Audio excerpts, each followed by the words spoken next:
মহানবী সাল্লাল্লাহু আলাইহি সাল্লামের বংশধর এখনো নামাজ পড়ান বাংলাদেশের একটি মসজিদে। এখানে আওলাদ রসুলগণ এখানে নামাজ পড়েন। বর্তমান হুজুর 36তম বংশধর আল্লাহ রসুলের। এমন ভাবে বাংলাদেশে কোনো মসজিদে আওলাদ রসুল নামাজ পড়ান কিনা সন্দেহ আছে। প্রায় 400 বছরের পুরনো এই মসজিদে গেলে দেখা মেলে নবীজির বংশধরের। এই মসজিদে পূর্বে মোট 14 জন আওলাদে রাসূল সাল্লাল্লাহু আলাইহি সাল্লামের খতিবের দায়িত্ব পালন করেছেন। বর্তমান বংশধরের নাম আওলাদে রাসূল সাইয়্যেদ আনোয়ার হোসেন তাহের জাবিদি আল মাদানী। প্রায় 28 বছর ধরে এখানে খেদমত করে যাচ্ছেন বলে জানান তিনি। আমি 1996 পহেলা রমজান থেকে আমি জুমার প্রথম খুতবা এখান থেকে শুরু করেছি, আজ পর্যন্ত আল্লাহ রাখছে প্রায় 28 বছরের মতো আমি এখানে দ্বীনের খেদমত করছি। মসজিদ নববীর রওজা পাকের দলিল ছিলেন আমার আব্বা, এবং ওনার রসুলের রওজার চাবি ওনার হাতে ছিল। নবীজের বংশধরের আরশে নামাজ পড়তে প্রতিদিন হাজার হাজার মানুষ ওযু করে দাঁড়িয়ে যান একই কাতারে। সবার ধারণা এখানে এসে কিছু আল্লাহর কাছে প্রার্থনা করলে আল্লাহ কবুল করেন, এই আশা ভরসা নিয়ে অনেকে দূর দূরান্ত থেকে এখানে আসে। এটা একটা বুজুর্গ মসজিদ, এখানে এসে মানুষের নামাজ পড়ে তৃপ্তি পায়, এখানে এসে মানুষের বিভিন্ন আকতি মিনতি জানায়। মানুষের ভক্তি মসজিদে আসে, দূর দারাজ থেকে তারা বরকতের জন্য এখানে আসে এবং নামাজ আদায় করে, আল্লাহর কাছে প্রার্থনা করে। সাহাবায়ে কেরামরাও কয়েকজন এসে এখানে নামাজ আদায় করেছেন।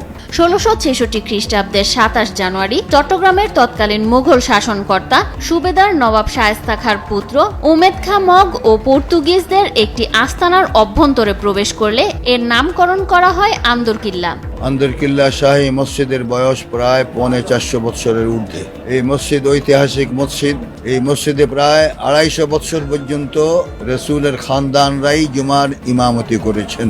মুঘল ঐতিহ্যের স্মারক চট্টগ্রামের আন্দরকিল্লা শাহী জামে মসজিদ শুধু স্থাপত্য নিদর্শনই নয়, অনন্য শৈল্পিক দিক থেকেও মসজিদটি এ অঞ্চলের এক অনন্য পুরাকীর্তি হিসেবে সবার কাছে বেশ পরিচিত। তাই মনোবাসনা পূরণের আশায় জুম্মার নামাজে অসংখ্য মুসল্লির সমাগম ঘটে। প্রত্যেক ওয়াক্তে তো প্রায় 3-4 হাজার মুসল্লি নামাজ পড়ে, আর জুমার দিন অন্তত 10-15 হাজার মুসল্লি নামাজ পড়ে। আর জুমাতুল বিদায় সেখানে তো লক্ষ লক্ষ লোক নামাজ পড়ে। সমস্ত রাস্তা ফিল আপ হয়ে যায়, ছাদ ফিল আপ হয়ে যায়, সব ফিল আপ হয়ে যায়। এখন এমনই ফুরফুরে মনে থাকবে সবাই। বসুন্ধরা টয়লেট্রিজ, ফুরফুরে মন সারাক্ষণ।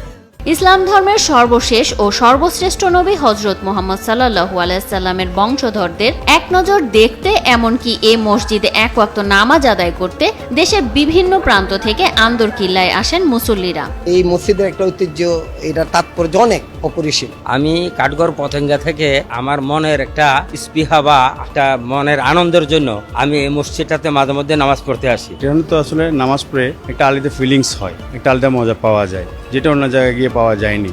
ঐতিহাসিক আন্দরকিল্লা মসজিদে দায়িত্বরত নবীজির বর্তমান বংশধরের বাড়ি মদিনাতে রয়েছে বলে জানান চট্টগ্রামের বাংলাদেশ ইসলামী ফাউন্ডেশনের বিভাগীয় পরিচালক বোরহানউদ্দিন মোহাম্মদ আবু আহসান। হজের সময় অন্যান্য বাংলাদেশি হজ যাত্রীরাও তার বাড়িতে গিয়ে আতিথেয়তা গ্রহণ করেন বলে জানান তিনি। বর্তমানে যিনি আছেন তিনিও আওলাদুর রসুল, এবং আমরা যতটুকু জানি মদিনা শরীফ ওনার এখনো ওনাদের বাড়িঘর আছে মদিনা শরীফে। ওনার সাথে যারা হজে গিয়েছেন তারা বলেছেন মদিনা শরীফে উনি যখন হজে যান তার বাড়িঘরে উনি যান, তার পৈতৃক পূর্বপুরুষরা এখনো সেখানে আছেন।